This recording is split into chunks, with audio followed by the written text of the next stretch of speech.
নমস্কার বন্ধুরা, আশা করি আপনারা সবাই খুব ভালো আছেন। যা প্রচণ্ড গরম পড়েছে, এই গরমের মধ্যে একটু ঠান্ডা খেতে ইচ্ছে করছে। তো আমি আজকে তাই বানিয়ে নিলাম আম দিয়ে ম্যাঙ্গো ব্রেড পুডিং। এইটা দেখবার জন্য চলে আসুন আমার চ্যানেল ইন্ডিয়ান ইউটিউবার মামনিতে। এর জন্য দেখুন এখানে আমি আম নিয়েছি।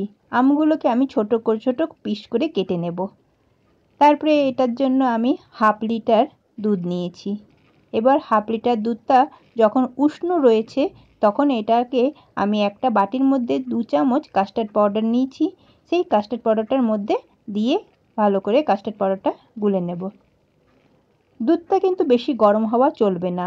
দুধ যদি বেশি গরম হয় তাহলে কাস্টার্ড পাউডারটা গুলবে না, ঢেলা পাকিয়ে যাবে। তাই উষ্ণ দুধের মধ্যেই কাস্টার্ড পাউডারটা গুলে নিতে হবে। ভালোভাবে এটাকে আমি গুলে নিলাম। গোলা হয়ে গেছে ভালো করে, একদম সুন্দর গুলেছি। এরপর দুধটার মধ্যে চিনি দিয়ে দিচ্ছি। চিনিটা মিষ্টিটা নিজেদের পছন্দ অনুসারে দেবেন।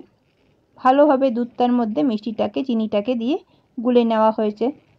এরপর এই যে কাস্টার্ড পাউডারটা আমি গুলে রেখেছিলাম, এই কাস্টার্ড পাউডারটা দুধটার মধ্যে ঢেলে দেওয়া হলো। ঢেলে দিয়ে হাতা দিয়ে ভালো করে নেড়ে যেতে হবে, থামানো কিন্তু চলবে না, থামালেই ওটা ঢেলা পেকে যাবে। আর এদিকে আমি পাউরুটি নিয়েছি, পাউরুটিটার সাইডগুলোকে কেটে নিচ্ছি।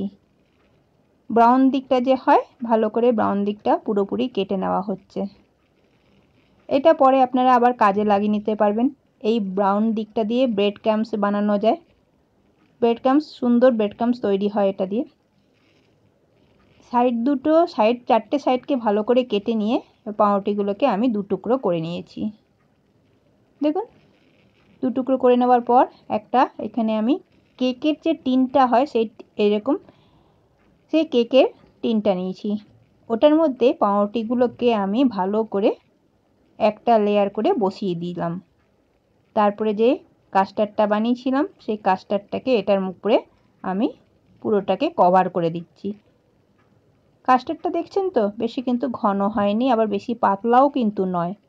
কাস্টার্ডটা দিয়ে পুরো ব্রেডগুলোকে আমি ঢেকে দিচ্ছি। ব্রেডটা কিন্তু পরে কাস্টার্ডটা সোক করে নেবে, সেই জন্য পুরো ঢাকলাম। এবার এই যে আমগুলোকে বললাম যে ছোট ছোট পিস করে রেখেছি, আমগুলোকে এটার উপরে পুরো ছড়িয়ে দেব। একটা লেয়ার ব্রেড দিলাম, কাস্টার্ড পাউডার দিলাম, তারপরে আম দিলাম, আবার আমি কাস্টার্ডের লেয়ারটা দিচ্ছি। একের পর এক লেয়ারগুলো সাজিয়ে দিচ্ছি, আবার তারপরে ব্রেডের লেয়ারটা দিচ্ছি। সুন্দরভাবে পুরো ছড়িয়ে উপর থেকে পুরো দিয়ে দিচ্ছি। ব্রেডের লেয়ারটা দেওয়ার পর আবার আমি কাস্টার্ডের লেয়ারটা দিচ্ছি। এখানে আমি 8টা ব্রেড নিয়েছিলাম। 8টা ব্রেডের জন্য অর্ধেক লিটার দুধ দিয়েছি। কাস্টার্ডটা পুরো লেয়ারটা দেওয়ার পর আবার আমি আমের লেয়ারটা দিচ্ছি। এরকমভাবে ব্রেড, কাস্টার্ড, আম, আবার ব্রেড, কাস্টার্ড, আম, এরকমভাবে পুরো লেয়ারগুলোকে দিয়েছি। এরপর কিছু কিশমিশ দিচ্ছি। এখানে ড্রাই ফ্রুটসে আপনারা কাজু, আলমন্ডস এসবও দিতে পারেন। আমি শুধু কিশমিশটা দিলাম। কিশমিশগুলো পুরো সাজিয়ে দিলাম। দিয়ে খানিকক্ষণ আমি এটাকে ফ্রিজে রেখে দিয়েছিলাম। 3-4 ঘন্টা ফ্রিজে রেখে দেওয়ার পর ফ্রিজ থেকে যখন বের করলাম, এবার এটাকে সুন্দর করে কেটে নিচ্ছি। ব্যাস তৈরি হয়ে গেল আমার ম্যাঙ্গো ব্রেড কাস্টার্ড। বন্ধুরা, আমার ভিডিওটা ভালো লাগলে নিশ্চয়ই করে একটা লাইক, কমেন্ট, শেয়ার করে দেবেন।